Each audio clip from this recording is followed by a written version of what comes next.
Cordial saludo. A continuación, la presentación de la ponencia Modalidades de formación, diferencias de género en razonamiento cuantitativo en universitarios colombianos, basado en los resultados de la prueba Saber Pro de razonamiento cuantitativo del año inmediatamente anterior. ¿De dónde surge o cuál es la inquietud? Digamos que la evidencia empírica muestra tres tipos de resultados. Por un lado, el aumento de la oferta de programas virtuales a todo nivel, pregrado, posgrado y extensión, lo cual en el ambiente nacional se evidencia en un número creciente de formación técnica, tecnológica, universitaria y de maestría, que ya supera el 5% para el caso de la educación técnica y tecnológica, y está cercano al 4% en la educación universitaria y de maestría. Por otro lado, también es evidente la persistencia de las diferencias de género en las pruebas STEM, es decir, en las pruebas de ciencia y tecnología, que incluyen pruebas en ciencia, biología, física, química, ciencias naturales y matemáticas. Para el caso colombiano, las pruebas de razonamiento cuantitativo muestran diferencias por género. Las barras naranja corresponden a los resultados promedios por hombre en las pruebas 2016, 17 y 18. Esa diferencia está cercana al 10%.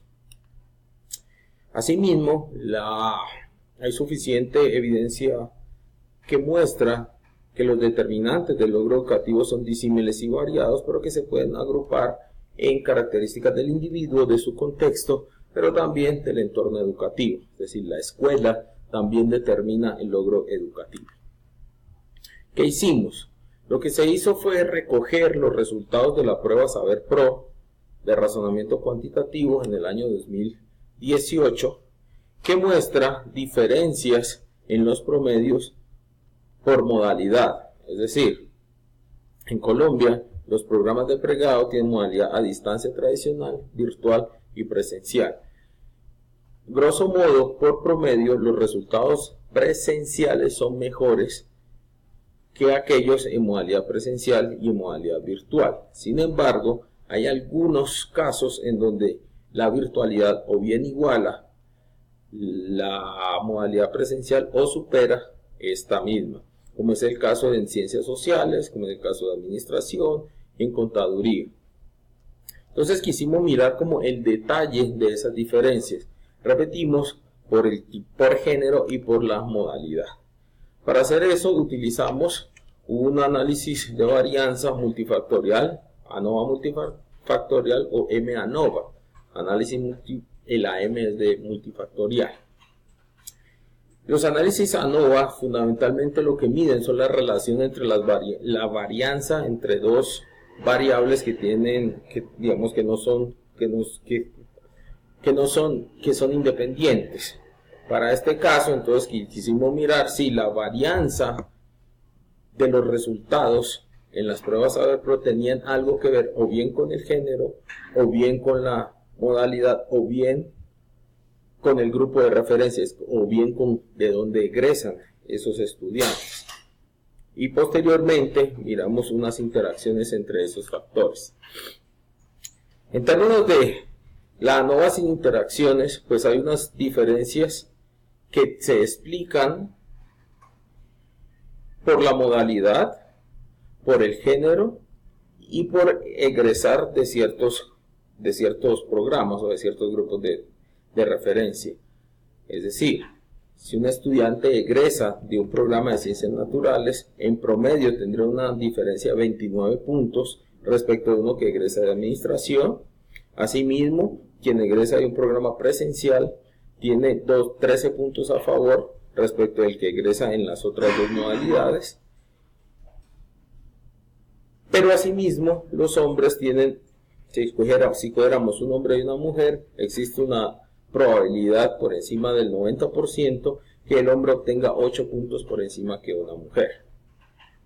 Asimismo, hay ciertos programas, que restan respecto, si yo escojo un estudiante de administración y uno de un programa de enfermería, psicología, ciencias militares, derecho, educación o sociales, estos últimos obtendrán peores resultados que aquel de administración.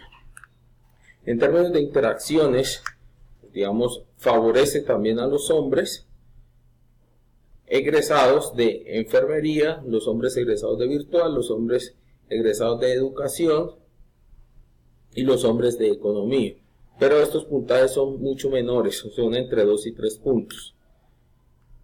Respecto a la modalidad de cursada, existe, digamos, una diferencia en favor de los presenciales y de los virtuales en ciertas áreas, como en sociales, por ejemplo.